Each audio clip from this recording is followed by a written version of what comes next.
Good. G'day, guys. Welcome back, tankers, to Money in the Tank episode 47. Today, we're coming upon the half-century verge, which has come around very quickly. Brad's been on the journey for us for probably most half of those, I reckon. When did you start coming in, Brad? Early days, I reckon? I think 28, somewhere around there. So I'll just jump on board. Go. Why not? So, bandwagon. Part of the journey.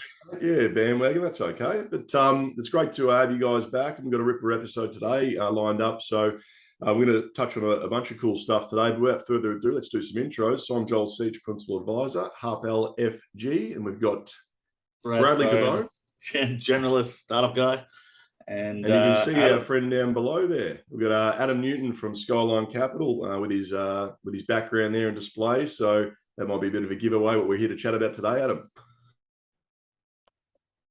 Love it. Yeah, so happy to talk all things NFT and metaverse. Yep. I'm happy to be here, guys. Thanks so much. Going into the metaverse. Mate. Can't wait. Joel, just before we kick in, subscribers. Yeah. We always forget. Yeah, that's Arnie's job usually. So Arnie, we missed you today, mate. Arnie's got we're recording on a Saturday today. Arnie's got a Bucks party on, so we were going to throw to him at the Bucks party, but we thought that just might be mayhem. And may not be able to go up on YouTube, depending on what's going on. No, possibly not. So get us at YouTube, Money in the Tank, Facebook, any of those good places. Feel free to like and subscribe and comment. We love your Q&As coming in, so keep them rolling, guys. But without further ado, let's get stuck into today's episode. We're just going to touch on a bunch of market updates, property updates for probably 5 or so minutes, and then we really want to get stuck into... And we'll dive into the metaverse. Chatting to Adam, dive into the metaverse, and Adam's going to take us on a journey today, which will be fantastic. If you can watch this one on YouTube, it might be helpful because we're going to do some screen sharing and talk about some of the NFTs that Adam's invested in and just generally talk about what it is and how it works and where it's going, where he thinks it's going. We're going to get a good 50-50, but a Rifkin's rules and a good Q&A. So stick around for the journey, guys. So without further ado, let's bring up the old Rifkin rule Bible here, and let's have a look at what Rifkin's saying today. So we've got Rifkin's favourite Rifkinisms. I believe I am Australia's luckiest businessman. There you go. Well, he was, but not sure how much anymore. Maybe, maybe not. And then many people believe politicians should be paid more. I believe it would change nothing. So that's an interesting one. Oh. The election's gone by and the last couple of years we've had. Don't know if I agree. Oh, yeah. I guess they probably wouldn't achieve anything because... I'm just thinking about Nancy Pelosi. I just think she's worth like $370 million, start off as being a career politician. Probably not going to change much, actually. I used to think probably would change something, but...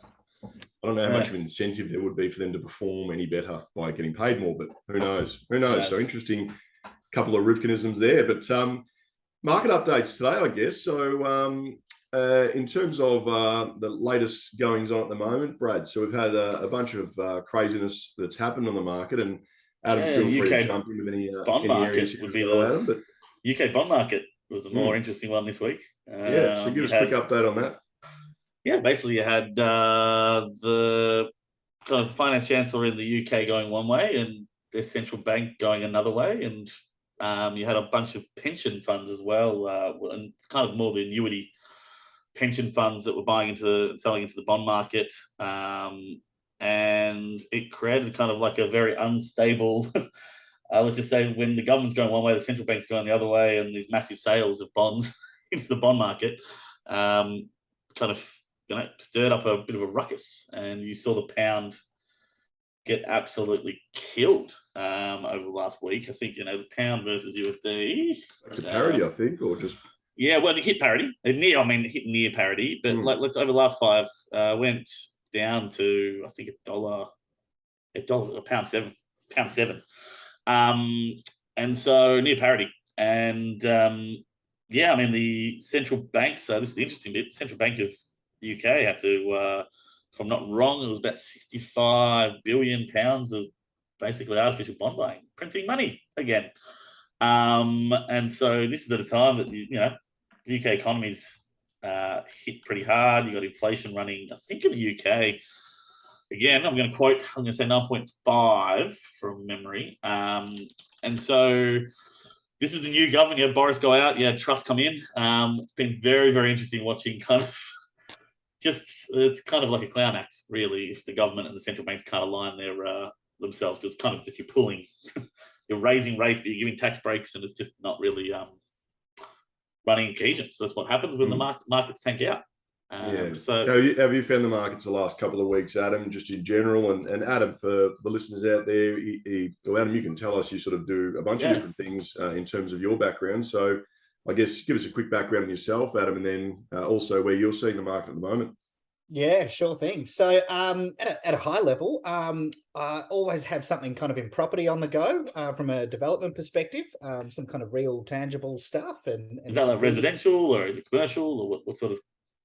So typically it's been, there was a little bit of kind of retail development, and then some rural living subdivision work. And at the moment, we're kind of pretty focused on a precinct master plan in Sunshine, about a 2.7 hectare site, and we're kind of exploring what massive developments out there happening. Yeah, well, Sunshine is a really interesting spot with the airport rail going through. And so yeah, that's what we're kind of focusing on in the property space at the moment. And then I kind of do we run an equity portfolio, but my real passion at the moment is kind of angel investment into the technology space, and that also includes crypto, last mile logistics, autonomous vehicle technology, whole range of stuff, whole lot of fun stuff in the tech space. That's kind of where my real focus, a lot of my focus is at the moment. I think we're gonna have to get you back on for a bit of a startup episode, mate. We can kind of run through, maybe kind of just introducing people to what is angel investing and where is it and what is seed round, and all the let's line that one up as well. It'd be awesome. I'd love to. Plenty of topics for sure. And how are you seeing the market at the moment, Adam? Yeah, and then, it's just volatile and nervous, really. Talking to a lot of people far smarter and seasoned than myself, there's never been so many question marks. If you thought everything was going to go down, you'd say, well, that's fine, we just short the market. But no one's brave enough to do that either, so it's nuts. At a macro level, there's never been more happening. How much of the uncertainty is currently priced in is a big question I'm trying to get my head around. It's hard. Yeah, are we at the bottom? Are we just starting on the way down? It's I always try and participate in some way. I don't want to be completely sitting on the sidelines, and there's a good argument as to why cash at the moment is is not a good thing, but not financial advice. But good. It's good to see you already throwing not financial advice around. Good work. General in nature. There's uncertainty. It's crazy, and there's a lot of experimenting going on with central banks, and that's nervous, and that's why I have a position in Bitcoin and related sectors. Because insurance policy, right? Yeah, insurance, I'm there. We are in uncharted territory. We're subscribing to a whole bunch of new rules in our new rule book now, and we're petrified of what has happened in the past with respect to inflation. And maybe we're overreacting. Maybe the factors are different. Maybe they're the same, and we're doing the right thing. There is a lot of uncertainty, and you can see that central banks across the world are trying different things. And some are being more aggressive, some are being less aggressive, some aren't adopting Bitcoin. If you look at can't believe I can't remember it at the moment. El Salvador. You could look at Ray Dalio's perspective and how the timeline he has taken and his view on what happens to reserve currencies, and say that we are still very much experimenting with monetary policy. So it's and maybe Bitcoin is a new experiment to be part of that. And I think we've said it before on the pod, and it's a great sort of point you raised there, Adam, in terms of certainty. And the current environment is just so uncertain, and that sort of I guess goes hand in hand with inflation, and inflation increasing at a higher rate. It does cause uncertainty, and then interest rates getting ramped up like they've never been ramped up before in Australia, I guess you could say, but then the rest of the world as well. So it's sort of one of those things that inflation does just subconsciously to people is people don't like to have uncertainty happen. They like certainty and continuation of what's going on in their daily lives. But whenever you have rapid interest rate rises like we're seeing, and higher inflation, and these sort of costings going up of petrol and bloody iceberg lettuce and all these things happening around the world, that doesn't fill people with a lot of confidence, and the market likes confidence, and it hates unknown and uncertainty. So that's what we're seeing at the moment.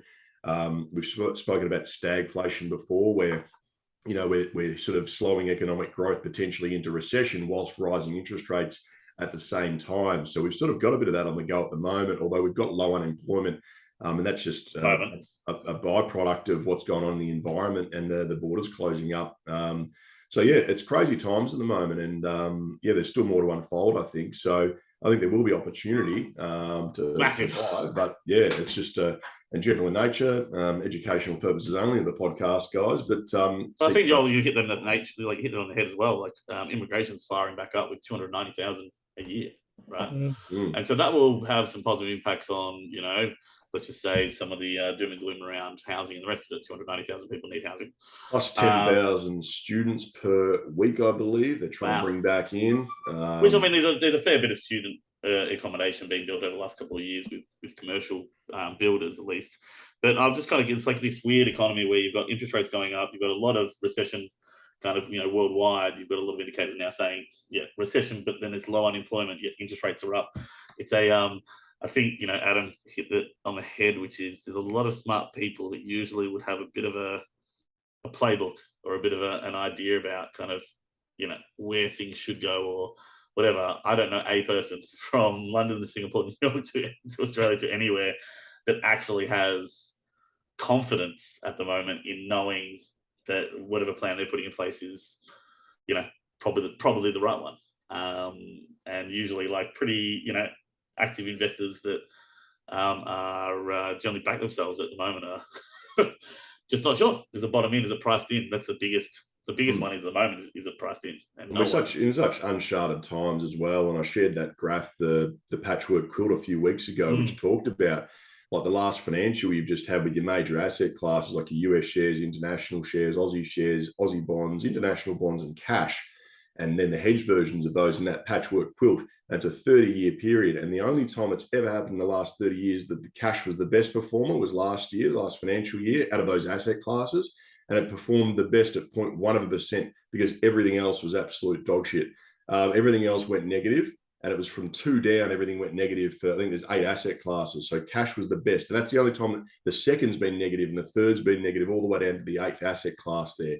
So it's never happened before. So, the interesting chances are historically when you have a really bad year like that, generally there's going to be diversification around asset classes used to be the playbook, right? It used to be like, okay, stocks are going down, let's go to property, or let's go to gold, or let's go to equities. There's always somewhere to generally diversify, and it's usually only a bubble created in one asset class or 2 asset classes at a time.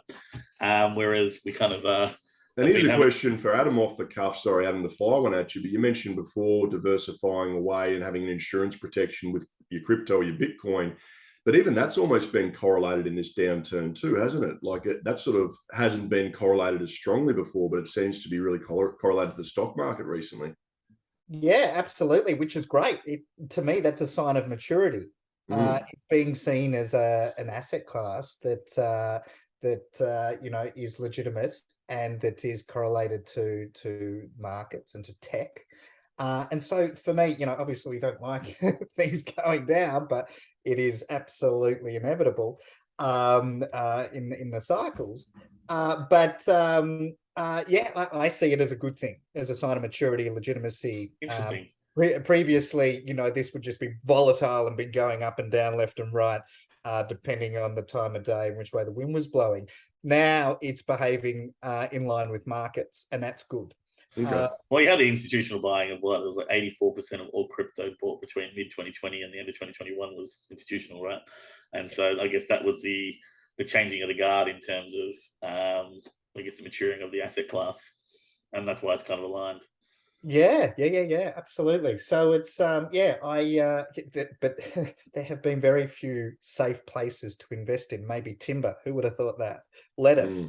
you know, some commodities. But you know, it's it's a crazy world out nowhere there. Nowhere to hide at the moment.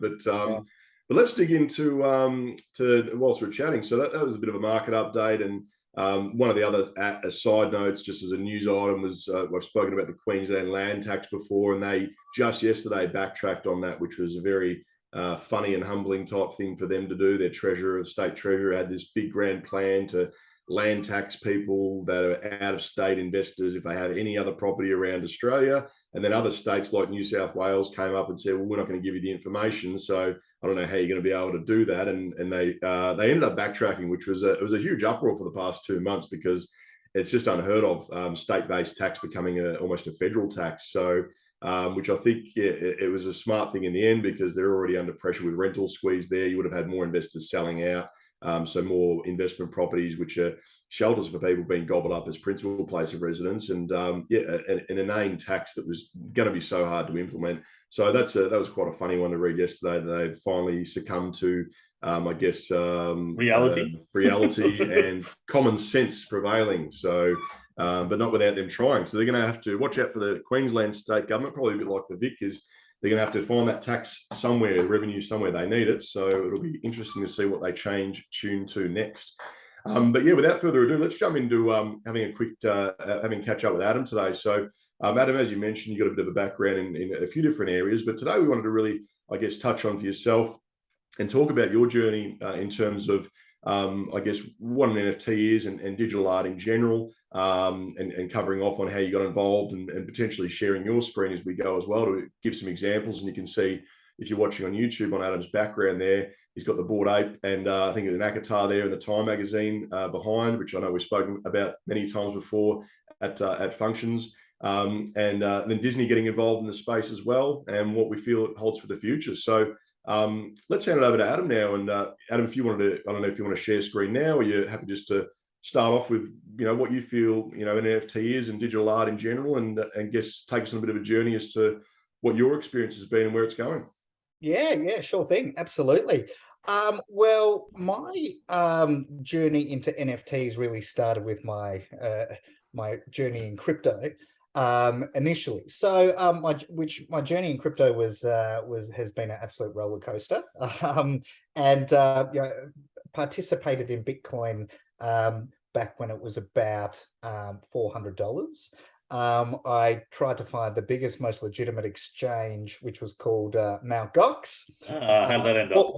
Bought some Bitcoin on Mt. Gox, and Mt. Gox was one of the most, the biggest kind of hacks and kind of Bitcoin loss events in history. So that all went out the window. And circa what year was that, Adam, when you first jumped into it? Me, maybe 2000. I always go back to the price of Bitcoin. 14 or 15, right? Around when they got down. Maybe 12 or 13. 12, 13 would have been when it was 400.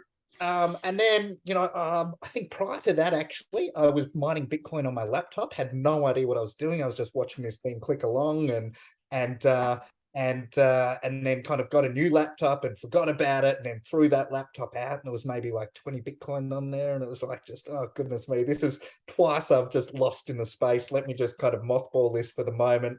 It was always interested in technology, kept reading about it, kept learning about it, thought, right, now it's time to really participate.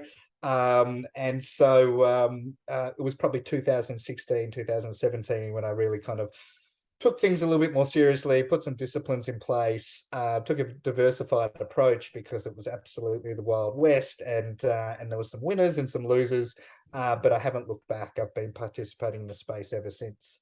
And so, it was pretty, so from 2016, there wasn't really, I don't believe, and I'll probably get called out on this, but many NFTs or really Ethereum kind of created was the precursor to being able to have NFTs.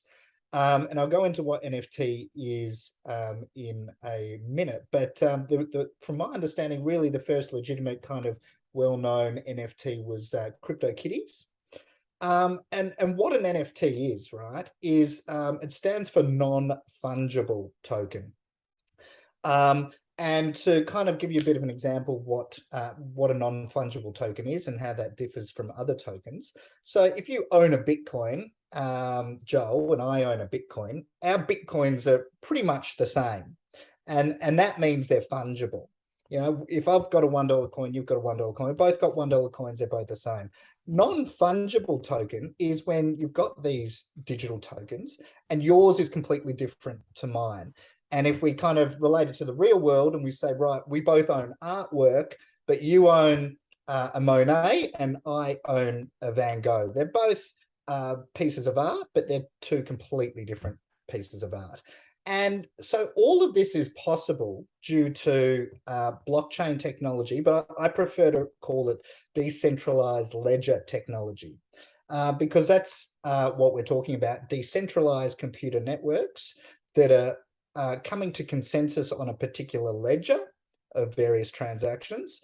And so I call it decentralized ledger technology. And what that allows to do is it allows us to create these tokens and verify them in code, and that this code sits within the ledger, and the ownership of that those tokens that have been created out of this code is recorded in an immutable way, in a decentralized way.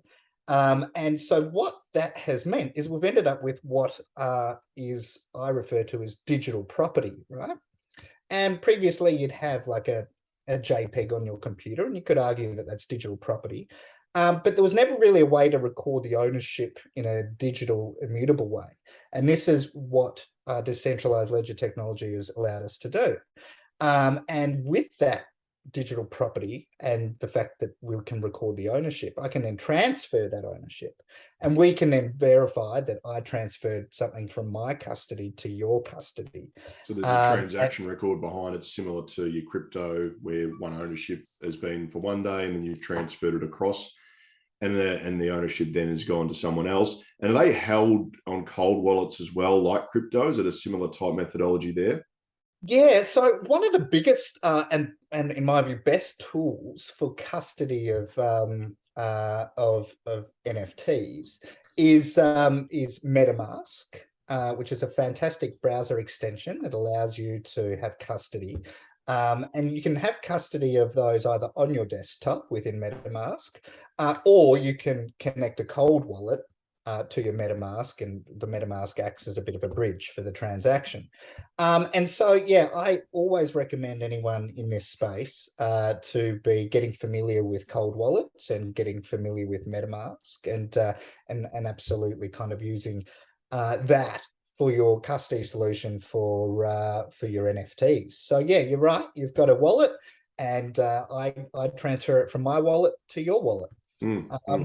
And it's one of there's heaps of really good information online, and I'll definitely put some links for you to maybe refer some of this. Send those across. We'll get them into the description, because there's obviously I think the ownership bit is a key bit, where if you think about kind of who owns a song, who owns Jack Dorsey sold his first treatment, didn't go so well, but it can be it's the ownership component of something that is digitalized and kind of turn into an asset, I guess. And what are your thoughts about kind of, I guess, before we go on your journey as well, what are your thoughts on the change in kind of, I guess, the evolution of NFTs, where they're moving a lot towards kind of, a lot of the projects that either I'm working with at the moment or kind of aware of, it's becoming a big utility, I guess, whether it's just being used as like a concert ticket or to enable things in the future or subscriptions, or, one of the companies I'm working with, it's, for commercial companies, it's a record of a specific carbon credit for a specific piece of ground. And that's all public on the blockchain. Can see this wallet owns this carbon credit from this, and it's kind of immutable, so it can't be changed and the rest of it. So yeah, what are you what are you excited about in terms of kind of NFTs? And yeah, absolutely. Well, the use case for NFTs is endless and evolving.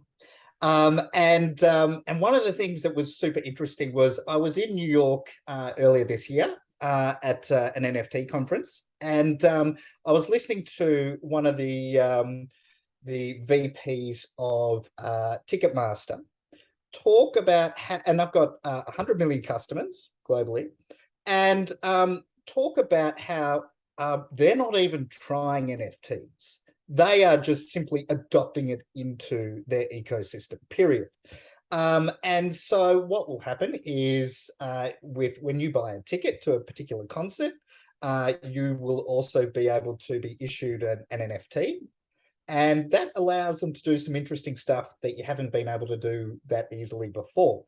And so some of the things that they can do is they can reduce ticket fraud because maybe unless you've got the ticket and the NFT and show proof of that at entry, and there's really good apps on your phone that kind of verify if you've got the token holder and it can scan that and let you into an event. So it reduces ticket fraud, but also it's this continual way for both ticket tech and the artist. So let's say you've gone to a Snoop Dogg concert, for them to now directly connect to people that attended that event and got issued that NFT ongoingly. And it's been very difficult to do that. Like maybe they ended up with your email address or something like that. But, you know, they can continue to drive value to your wallet. Meaning that if you went to one event, maybe they issue you with another ticket to the next event or a discount to that or special privileges when you go to the next event. So that's, I guess, an example of how, you know, Ticketmaster may, you know, kind of better the kind of the attendees' experience through this technology. Power of data and marketing and all that stuff. It's also scalping, being able to reckon, like they can watch now basically the transfer of a ticket all the way through and see that they issued at this price now, and they can see you have to transfer it, right? And transfer for a cost, and they can actually see all the way through. I'm transferring to this. They're getting now averages across, you know, what could we actually write the ticket for and the rest of it. So yeah, there's some interesting data, like you said, Joel, data. Yeah, and maybe their wait times might improve as well, given there might be some more instantaneous ticket allocations. So because you always hear about systems crashing and people jumping on at the same time and trying to get tickets. So I guess with the improvement of this space, then maybe that allocation and transferring of ownership straight away instantaneously will improve that. Even copies of concert I've heard were going straight into wallets and stuff like that. So kind of something completely different where, you know, you attended that event and by the end of the event in your wallet is a recording of the entire concert, you know, and they can put timings on that and the rest of it. So it's like different ways to interact, right? So I think it's pretty interesting. So great question. So how about if you like, Adam, if you wanted to share your journey with us, mate, and whether you want to share your screen with some of the journeys that you want to take us through now, and you can give the listeners a bit of the tankers, we call them, a bit of an update on what you're going to do now and tell us about that journey. Yeah, sure thing. So, you know, there are just an absolute abundance of NFT projects out there at the moment. So it was the end of the year. It was Christmas time. I thought I'd buy myself a little bit of a Christmas present. There was one particular NFT project that was kind of standing out to me as really something that represented a moment in time of this technology. And a little bit of kind of a digital collectible, and I wanted to buy myself a little bit of a present in this NFT space. So I decided you had a hard year. You deserved it, did you? Deserved it. Yeah, it was a little bit of a tough year, but I thought let's give yourself a Christmas present. Let's buy myself a present. Retail therapy, right? Yeah. Digital therapy. So the project that stood out was what's called the Bored Ape Yacht Club, and it's been an incredibly successful NFT project. And what it was around 10,000 unique versions of these apes here, which is just on my shoulder.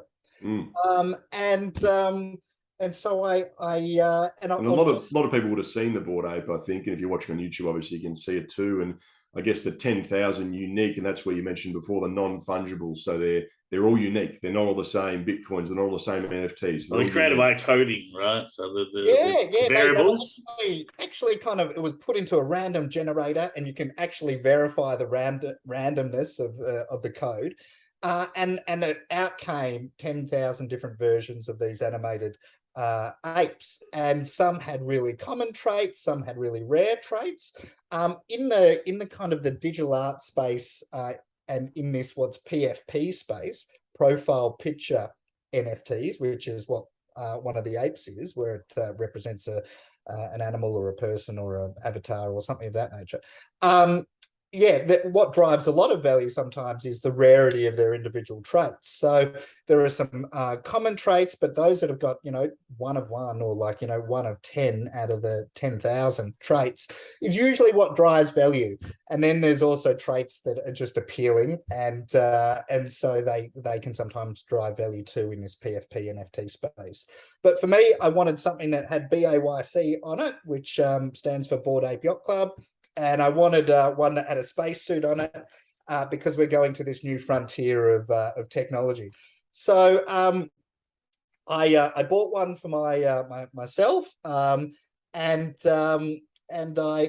never bought an NFT of this value before, and so I bought it on what's called OpenSea, and OpenSea is like eBay for NFTs. And so I would encourage people to Google OpenSea. And from memory, Adam, you buy with Ethereum. You purchase, can you purchase with Bitcoin as well? Is it? So it's mainly Ethereum.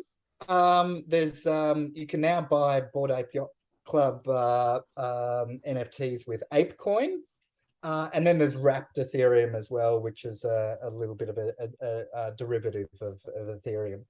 So you went into the 10,000 Bored Ape NFTs on the exchange, and you had a look at which one you had your mind of what you'd like to look at or what you'd like to find, and then you searched through, and I'm guessing some of those had already sold, and then you found the one you liked.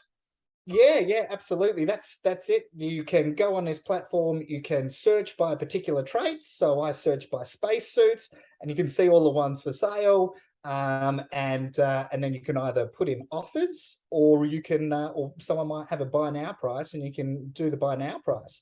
Anyway, I fell in love with this guy, and what was unusual was you could kind of see who owned it, and so that was someone put their name on their wallet address, which doesn't always happen, but it happened in this case, and it was a guy by the name of Micah Johnson, and I'm like, who's Micah Johnson? Let me just Google that. And so I Googled that, and Micah Johnson was a Major League Baseball player who had retired. He was pursuing his kind of passion for art, and he decided to start participating in this new Web3 digital art space. And he had created a character called Aku. And Aku was created after he one day heard his nephew say to his mum, can astronauts be black? And Mike is like, why does my nephew think that the color of his skin determines what he can and can't do in this world? And so he created this African-American boy with a space helmet on, and his name is Aku. And so I was like blown away by this project. I'm like, oh my gosh, there's this project emerging in the Web3 digital art space that's all for equality, youth empowerment, and the work that Micah is doing is like fantastic. I reached out to Micah and said, mate, I had no idea who you were. I love what you're doing. By the way, do you own this ape? Because I really want to buy it. I'm just making sure that this is all legitimate and that you own this particular ape. And he said, yeah. That's my ape. And I said, well, I think I want to buy it. And he kind of said, geez, I forgot that I had it up for sale. I said, well, are you sure you want to sell it? And he's gone, yeah, I'm done with my ape for the moment. And what he meant by that was he actually had incorporated his ape into a lot of the work that he was doing with Aku. And Aku was currently doing a 10-chapter animation series that he was selling in the form of NFTs. And this particular ape appeared in some of those animation series. And this particular ape, his name is Leonard, and Leonard to Aku is like what Woody is to Andy in Toy Story. It's his childhood friend and toy. And so I'm like, wow, what fantastic provenance. I fell head over heels in love with Leonard and fell deep down the rabbit hole in everything that was Aku at the same time. So I'm guessing you're D30EF9. Is that could be the abbreviation of my wallet on OpenSea. Yeah. Yeah, I can see it's gone from Aku to Mika, and then from Mika to you. Yeah. So nice Christmas present, mate. So it was a great Christmas present, and I didn't care about the price. I didn't. What I mean by that is I didn't care if it went up or down or left or right. For me, it was just a little present and a little bit of digital history with respect to this particular project, and it kind of led me on a journey with Aku as well. And this was 2021, Adam. 2020. This was December 2021. 2021. Okay, cool. Yeah, so not too long ago now. Yeah. Yeah. But what I wanted to do, just a little bit of a fun exercise, is kind of take you on a bit of a journey as to what your return on investment was if you bought an ape at the very start. Your ape? Because I just had a look at the first transfer price and I just started laughing. Yeah. And ETH was a little different then too. Just a little bit. What year did the apes start? The Bored Ape, or what year was the sort of commencement, Adam? So Bored Apes were first minted in April 2021. So okay. Yep. Not long ago. Yep. Full disclosure, I bought my ape at the top of the market, and I just don't try and figure out what it's worth now. like a lot of people, we just don't look at our crypto space or wallets at the moment. Just there. What you should have done is just lived overseas like I did in the US, come back into the country in about December, and you're able to kind of, basically pick that as your top and get some nice tax write-offs. Well done. Hence the reason for Adam's trip to New York. No tax advice here. General nature. So what I thought, and I would do, is just talk to you about the Bored Ape Yacht Club project, how well you would have done had you kind of originally participated in that. And also what this will do is highlight how a creator in this space can continue to drive value to the non-fungible token holders. And so Bored Ape Yacht Club was started by a studio called Yuga Labs. I think I've got my numbers right here. They recently did a capital raise at a price of about $4 billion US. Now, keep in mind that they only started operating they really only went to market in April 21. So that's phenomenal growth. But I thought I'd run through. I'd use another word, but I'd use another word. Phenomenal growth is like 100%. I wouldn't mind that. Yeah. And so originally, if you bought an ape, it cost about 0.08 of an ETH, which at the time was about $200. You then had to go on a bit of a roller coaster because these things got down as low as $70, right? So the transfer is funny because like the one that I was looking at here, it says like it got down to 0.0038 wrapped ETH, which is about $5. Yeah, wow. In the early days. Yeah. And I was like, these things were cheap, and had you initially bought one initially, you would have thought you'd done pretty poorly because they came down so much, right? And so, but then hit about April 2022, these things were trading, and I might share my screen here. Go for it. And did they start to get like with the ramp up? Was it? I remember at a time they started to get a lot of publicity. I do remember the Bored Ape, and like, is that sort of something at a similar time when they started ramping up? They started to get kind of in the media and mainstream and get some recognition. Yeah, absolutely. So a lot of celebrities were buying them, and obviously the price was going up, and that's always a great promoter of anything in any space. Yeah, price goes up is best marketing ever. Herd mentality. Everyone price goes up. Yeah. I've just. Can you see my screen at the moment? Yep. Perfect. Okay, great. We're on a site here called NFT Price Floor. And that shows the floor price of a lot of these crypto projects, NFT projects. And you can see up the top here, Bored Ape Yacht Club seems to still be kind of up the top. And that's probably on a market cap basis. And Adam, the price floor for the listeners is that the explain that it's where it's hit the bottom of and come back up from. No, so the floor price is the cheapest NFT within this project. Gotcha. You can buy at this point in time. So you go on to OpenSea, you would search by price lowest to highest. You would see the ones that are available to buy now, and the cheapest one, that is your floor price. Gotcha. And so at the moment, the floor price of an ape in US dollars is about 105,000 US dollars, which is nuts.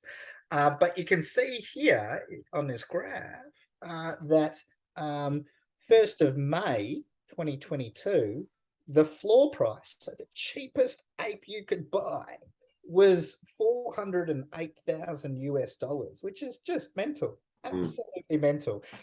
So, things have come off 75% since then, roughly.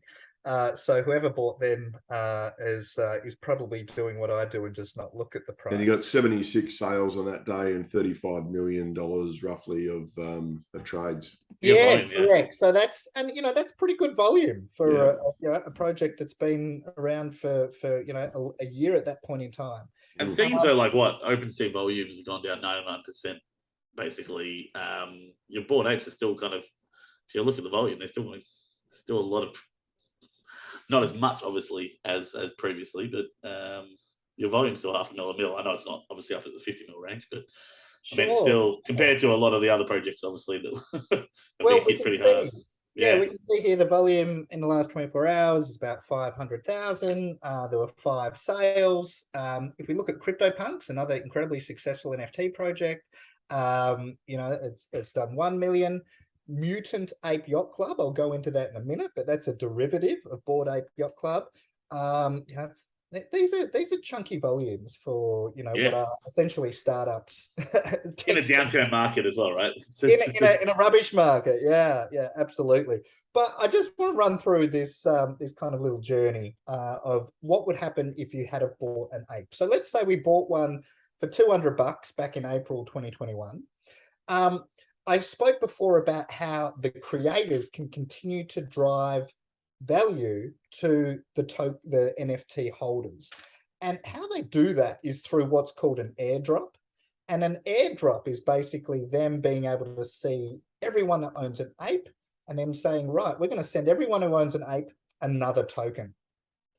And what Yuga Labs did was they actually sent everyone who owned an ape at a particular point in time 2 new NFTs, and they were mutation serums. There was a mutation serum 1 and a mutation serum 2. They were the tokens they gave you. Yeah, and it looked like a mutation serum. It looked like a vial of radioactive liquid. Like the Teenage Mutant Ninja Turtles. Totally Ninja Turtle stuff. And what would happen, what you could do was you could make your ape drink one of these mutation serums. And when it drank the mutation serum, you would get like this mutated version of your original ape.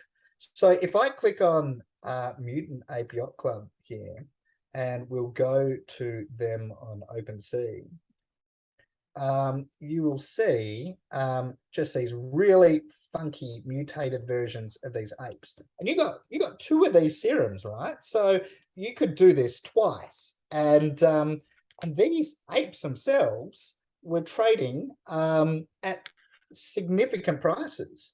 So this is an example of some mutated apes. So they kind of resemble the apes and they look really cool. And so if we go to floor price here, where were we? We look at the all-time floor price. Let's see, they got up to about 100K each, and you got 2 of these. So from spending $200, you've now got an extra 200,000 US if you sold at the peak, which is impossible to do. And so let's say, right. So glad you said that. At the peak. Because unfortunately, I've never been able to pick the peak. So at the peak, your ape's worth $400,000 if it's a really rubbish floor price ape. So some were going for millions. So you turned your 200 into 400K, plus another 100K for your mutant, plus another 100K for your second mutant. And then they also issued every ape another airdrop them a dog, so a canine companion for your ape. They were selling for, let's say, about $20,000. Then what happened was Yuga Labs issued their own currency called ApeCoin. Now, what I'll do is we'll move over to CoinMarketCap here, which is a great tool for coin prices. And we use it on the Money on Tank every episode, just basically show the top 20. So fantastic. And about the launch, we'll put all the links in the pod for you guys today as well. Yeah, fantastic. And so at the launch of ApeCoin, the price, let's call it $20. And if you owned an ape, you got 10,100 ape coins. So there's another 200K. And then for every mutant, you got about 2,900 ape coin for that as well. So and you got 60. Yeah, and you had two. So 120, right? Yeah. 120. So there's another what, $320,000. Mm-hmm. Then what Yuga Labs said was, we are creating our own metaverse. And so what we're going to do is distribute everyone who has an ape or a mutant some land in this metaverse. And people could also buy the land as well. But if you owned an ape, they would airdrop you some land.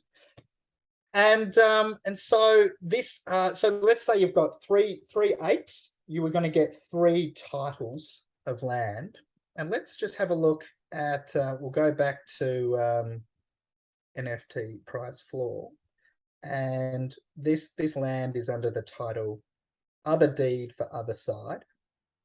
The universe they're creating is called The Other Side, and you were given a deed. So currently the floor price for a plot of land is roughly 3,000. It's been pretty stable, but let's call it 3,000. So that's another $9,000 you got. So depending on what bit of land you got, these things vary significantly in price. They've got various qualities to them that drive prices. They've also got, some of them have got little creatures on them called coders. That's another NFT you got. And some of these plots of lands are in the millions. The Queensland government was also going to come and try and land tax that as well. so thank you for reminding us, Jolie. Has anyone done the math here? Had you spent $200 and bought an ape? Look, you're running at about 474,000%. It's not bad. There you go. This is once in a lifetime stuff. This is stuff that I missed, but there were plenty of people that have been on this journey. That's the crazy bit, is there actually is plenty of people, right? That's the crazy bit, is that there was plenty of people that actually, it's not like one or two, plenty of people. Absolutely. And one of the cool things with owning an ape is that you are eligible to get tickets to what's called Ape Fest, which is a party that ape holders are invited to every year. I went to the one in New York this year, and you're there with some of these people that have just completely transformed their life and created generational wealth for investing in a picture of a monkey. The world that we live in. It's just incredible. And the concert itself was fantastic. I took a friend of mine, and we had no idea who was going to be playing, but Snoop Dogg and Eminem both came out on stage. They are both also ape holders. It's a crazy world we're living in. Crazy. It's a crazy world we're living in. But that is an example of an NFT project that has continued to drive value to token holders, and the ability to do so with this technology. Yuga Labs is, pretty well placed to be creating this whole new Web3 digital universe, which I think is going to be incorporating a whole range of media and gaming elements to it. And so certainly keep yourself kind of in the loop on what Yuga Labs is doing. And you don't need an ape to participate. There's going to be plenty of ways to do that. But you will definitely need an NFT of some description. I can probably assure you of that. Very cool, mate. What a great rundown. And obviously come off a little bit over the recent months, but still such a cool journey and an interesting, I guess, description of how it works. And I guess one of the questions I had was in terms of the monetizing the digital ape itself now. So you owning the likeness of that ape, can people sort of put that into cartoons or characters or prints, and then you'll receive, or the owner of the ape that they use will receive royalties from that? Is that how it works as well? So yeah, absolutely. One of the really unique things that Yuga Labs did when they created the apes was give IP ownership to the ape holder. And what that means is I can now use Leonard to market him how I want, and use him how I want, and incorporate him into maybe an animation series like Micah was doing, put him on the face, make him the face of a really cool gym or shoes or anything, whatever I can come up with. I'm allowed to really do with Leonard, subject and to... you know where the court case ended up with, between, there was a conceptual artist called Ryder Rips, who he was selling duplicates of the Bored Apes, right? And I guess the company behind Bored Ape Yacht Club took him to court, Rips and Yuga Labs. Do you know if where they're at? Because it's basically, that's going to be obviously the precedent that drives home the kind of, is it ownership, is it not ownership, can I copy yours? Yes. that sort of stuff. Because there's obviously the people out there that say, I can just right click and save, and I've got your picture, right? Yeah. But it's kind of exactly the way of what I say to people on that. And don't get me wrong, I'm not an NFT specialist by any means, but kind of I say to people, yeah, you can copy artwork as well. Like, absolutely. It's not anything new. We've been doing it for a while, and if you want to do that, cool. But at least this way, on a good piece of artwork that is copied, like watch some documentaries on people that have been kind of financed by rich people to actually copy artwork. Yes. At least this has at the end of the day, a public blockchain that actually says it's owned by this person. You can totally copy it, and that's fine until you want to sell it for the market price of what an ape should be worth. And now we can see, well, is this a real ape or is it not? And so that is fine until they go and try and get the market to pay them for it. And don't get me wrong, there's this industry is rife with some wrongdoers, and people try every trick. Really? No. But say it ain't so. But there is, if you're somewhat well versed in how to transact in the space, you can quickly tell whether it's the you don't even need to be a fancy art person to work out if it's fake or not, right? Hey? Exactly right. You don't need the microscope anymore to see whether it is the Mona Lisa. So yeah, I don't know where that case is going. All of this is very new. It's going to be setting some really interesting precedent moving forward. So you can, if you wanted to, you can allow someone to utilize your image, and they agree to pay a royalty fee to print it on whatever they're printing it on.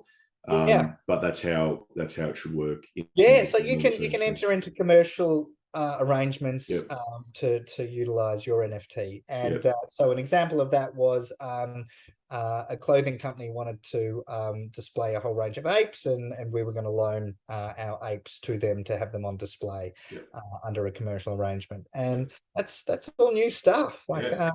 And so there is commercial opportunity there. The really clever thing about giving everyone IP rights over their NFT is that it's just free marketing for the whole space for these apes. So pretty crazy. So, they're quite clever in how they kind of did that.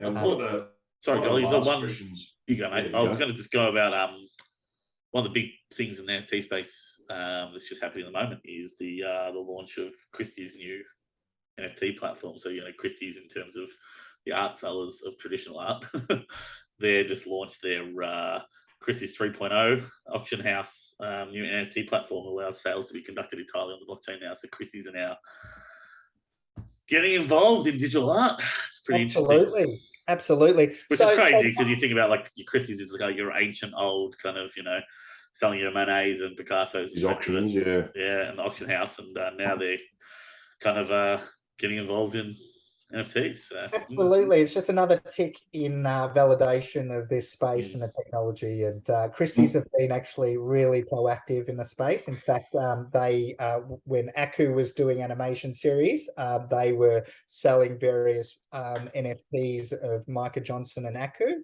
And so they have been fantastic in this space. Interesting when you have the old world meet new world, right? And that probably leads us on to two of the topics we wanted to, I know we're cognizant of time today, and we appreciate this is awesome stuff, and probably we should get you back on again for another chat. But one of the things was Disney, so we'll probably touch on Disney. And then the other thing, I guess, with Christie's auction house, with one of the questions that we had from the listeners, Dave, who's one of the listeners, and I caught up with Dave last night, is how it sort of works now with physical artwork. So if someone creates a physical piece of artwork and you purchase that physical piece of artwork, are they creating a digital as well, where you need to take ownership of both? Does it come hand in hand? Are they sold separately? Like that's a new thing as well, like talking about physical artwork, Christie's auctions and whatnot. So what for both of you, what's that space look like now? Yeah, there's a whole bunch of real world items being pegged to an NFT and paired with, and this again is this whole new kind of securitization, right? In a way, it's absolutely kind of enabling. If you want to break down a building into small blocks, if you want to get a bit of artwork down small blocks, if you want to know who owns that piece of artwork, it's a new form of kind of securitization. Yeah, absolutely. And as I said, the utility for this stuff is really early and emerging and endless. And everyone is thinking about a strategy on how to utilize this technology. And Disney. So you mentioned as well, Disney getting involved in this space. Was it this week or last week? Yeah. So Disney are hiring essentially an acquisitions team to help them identify and acquire or partner with projects that are creating content in the digital space. And so that's really interesting. And again, legitimizes, this technology, the fact that these big companies are starting to get involved, but they're looking for these revenue sources. That's what they're looking for. And like, so this is the action. Yeah, who knows how that will play out, but they are looking for new ways to tell stories and engage with people. And I think that's fantastic. But it's and when did they announce this, Adam? Pardon me? When did they announce this? So it was maybe earlier this week, maybe Monday, Tuesday. So I'm just having a look at the share price for the past 5 days or so. Yeah. Yeah, 5%. I think there'd be that much volatility in the market. It's hard to correct me if I'm wrong. They've been doing some like Marvel drops this year. I think they started off with maybe Spider-Man. Then they're doing some Star Wars stuff. Because there was some talk about like them going back out and NFTing, every comic that's been made. And then, the person that owns Spider-Man #1, the NFT, it will be different to the person who owns the physical copy. And, it's there was some, obviously conversation around that. Should it be happening? Is it enabling them to double up on, cash in on the price of collectibles, what's going to happen in collectibles market? It's all just new, right? No one. Absolutely. And one of the utility cases for this is digital collectibles, and that's real and makes sense. But yeah, you would be peeved if you had the first Spider-Man and they issued the tokenized version of that and you didn't have rights to it, and that did really well. That's the thing. Like I guess the thing that I was reading earlier in the year was like kind of like a new risk that collectible people have to take into account. And they don't know if it's going to be like it's going to occur, but like you're holding that, you made an investment decision based on I've got the only Spider-Man #1 or whatever rated this, and it might not be valued at what it is, but it might lower 10%. You just don't know. That's probably where that question came from with the physical art and digital art. Is if you own the physical copy, do you then own the digital copy, or should you be entitled to that? And that's where like this conversation's still going on, and obviously you've got corporates especially like game companies and media companies, looking at how can I make more money with NFTs, and a lot of stuff is blown back in their faces because people like. I think the good thing is it's going to be a little bit self-regulating. Where if it looks like it's just a cash grab, people are just like, nah. Whereas if it actually is smart, well thought out, has some value, and the rest of it, I think then it does, like anything, have kind of utility and will be a new market. But yeah, and Disney aren't a small fry, so if they're starting to put money into this space, then they obviously feel like it's going to be a medium-term play at least. So it'll be interesting to see. So I remember like you used to collect like cards, like basketball player cards, and that's like, so the NFL is now releasing NFTs of every player every year. Yeah, and like basketball like, cards is a funny one. Like AFL have just done it. Interesting. Open incorporated an NFT component to last year's this year's Australian Open. Everyone's giving it a go and seeing where it kind of falls out, because no one knows where it's going to. Like, I think everyone's having a go, and people sometimes laugh at how stupid some of the things are. It's like sometimes the stupid ones, like like the Bored Ape ended up being, you don't know. And I'm not a basketball card expert, but interestingly enough, I found out we did a card thing years ago. It was quite funny. We just did a basketball day, and everyone bought a pack of Upper Decks cards. And it's amazing how the cards that I owned as a kid in grade 3, so back in '93, they hadn't actually improved in value that much. I was wondering why, and I believe it was because there's a huge saturation, oversupply of Upper Deck just flooding the market with cards. Which you probably can't really do with NFTs unless the distributor thinks they can they'll set we're creating this many, and that's it. That's the cool thing, is that you can see how many are minted, right? And you've got full transparency over that, and whether your cards are rare compared to all the rest of the others and how many were minted. Yeah. And that's cool, because now we've got transparency, and once we kind of have that information, we can determine rarity and price, or the market can. And so that's the beauty of this technology, is that it's so transparent, and that you can have all this functionality and identify how rare your cards are. It's a ripper, mate. And I guess one of the last questions I had just from chatting about is the old diamond hands holding your 8 there of the yacht club in the moon suit. You hold them to the moon, and are you going to get it canvassed for the house, or have you already got a canvas of it, or a t-shirt of it?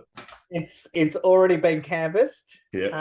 It sits as a background on my phone. Yep. And I will. This is what's called a forever ape. Yep.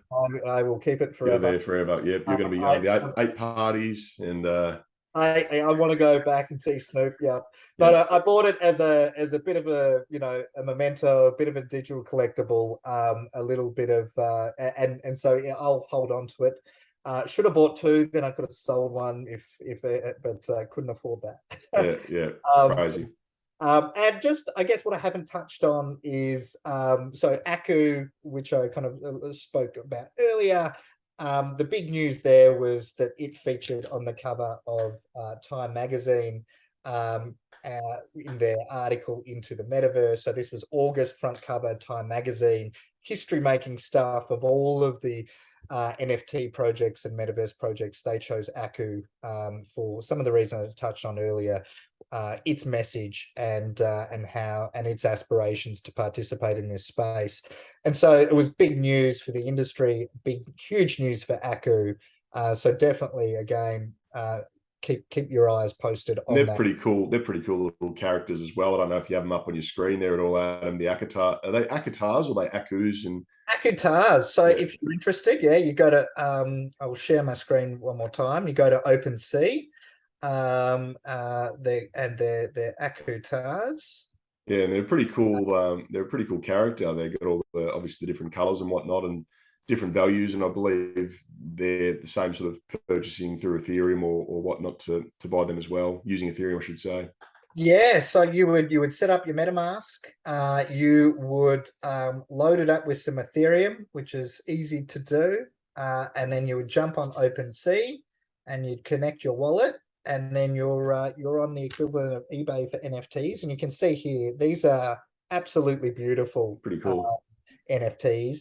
The creators are going to continue to drive utility and value to holders as part of their message. And who are the creators for this one? Sorry, Adam, are they different? So this is Micah Johnson. Okay, gotcha. Phil, Michael, and plus Brad he's is- got a team Yeah. of highly experienced people and some significant branding partners. Puma is one of them. Visa is one of them. You know, these are huge names. And you know, some of the things that they're talking about is all of these have been built in Unreal Engine, and they're 3D. So the capability of them to be dropped into a 3D virtual environment is super straightforward. Saying that, I'm not a not a programmer, but I've been here. They're thinking of things like being able to drop them straight into Fortnite and gaming platforms. Like all of that work has already been done around the way in which these have been rendered. So these ones roughly looking like they're going for about half an Ethereum. Half an Ethereum, so $500-600. Yep. They've come off a fair bit.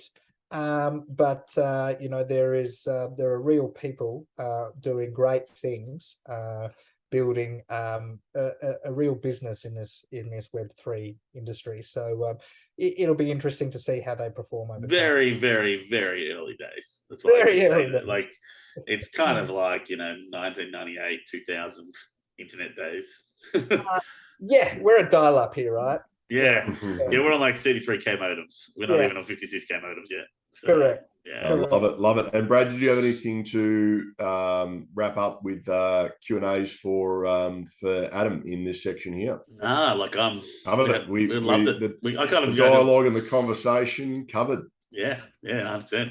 It was great. No, so we Thanks so much, appreciate mate. you coming on, Adam. It was awesome, and I think there's so much more to unpack there. So we probably have to get you on as another guest appearance down the track. And any of the listeners out there, if you have any questions for us or Adam, feel free to shoot them through, and we'll get those answered, and we might save them up for next time we can get Adam on if you're keen to come back at some stage, Adam. I'd love to. It's been fantastic. I appreciate it, guys.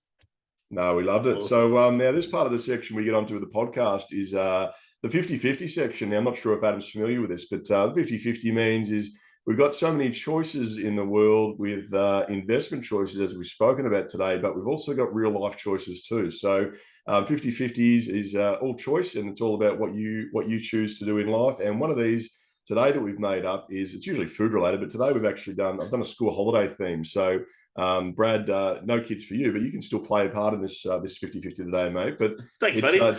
during the holidays, or just in general, if you're doing stuff with the kids, would you prefer to do the pools, the bike ride, or the playground? Now, Brad, if you're at a playground during school holidays and just hanging around playgrounds, possibly get arrested. But what's the choice? What's the choice if you have your kids on hand, and you either want to do the playground, you want to do the bike ride, or you want to do the pools? Bike ride, by far. Don't get wrong. I don't mind when my niece and nephew come around and we go pools here. Oh, there you go. You can play you got the niece and nephews. Yeah, mate. Thank you. I wouldn't get arrested, thanks. But I'd go bike ride, man, because the playgrounds are anarchy. And pools, depending if you see people in there, it's boring because you can't move around much. So and germs. Yeah, germs. That too, with lots of kids. Yeah, Adam. Well, I'm a yes man, right? And so, to be honest, we're on holidays right now. We had little Aths this morning and went to the playground after. When we got home, we just went for a bike ride, and I'm about to jump in the pool, mate. So I'm all three. All bases. Well, I'll let you get away with it because you've actually done it all today. So I'll let you pick three. All right. Well, yeah. Busy, I must admit, the kids have been away last week, so I took them on Sunday. We did a bike ride to McDonald's, had Macca's, played on the playground, then went to the pools and played in the pools. And it was a massive day, but we did all three. If I had to choose one, I reckon the bike ride as well, because I've got a little UE boom that actually fits in my bike, and you can play music while you're riding the bike. So I love that. It's great. And the sun's out now. We're getting better weather. I did hiking with them last weekend. See, Joel, I might not have kids, but I do participate in child activities, mate. So I get to get them home. I leave after that period. I get to have fun and then jump in my car. You don't deal with the tired kids at night, Tommy, trying to get them to bed after a full-on day. No. All that to look forward to, mate. I don't know about that or not. Awesome. Definitely if you're keen to get back on, we'll definitely have one, whether it's about metaverse or we can just get into like I said, some startup. I'd love to chat to you about. startups tech kind of area. Seeing that's kind of like area that I've spent a lot of my career on, and great guys, really good. Sounds great. So thanks for tuning in, guys. Thanks for coming on board today, Adam. We really appreciate it. Hang on after we stop recording, we'll have a chat and debrief. But we appreciate you listeners coming in, the tankers listening in. We love your comments, feedback, like, subscribe, hit us on the channels. And any questions you may have, feel free to hit them up, and we'll answer those as we progress through our episodes. So keep in touch, and peace out. Enjoy everyone's weekend. Thanks, guys. Hey, guys.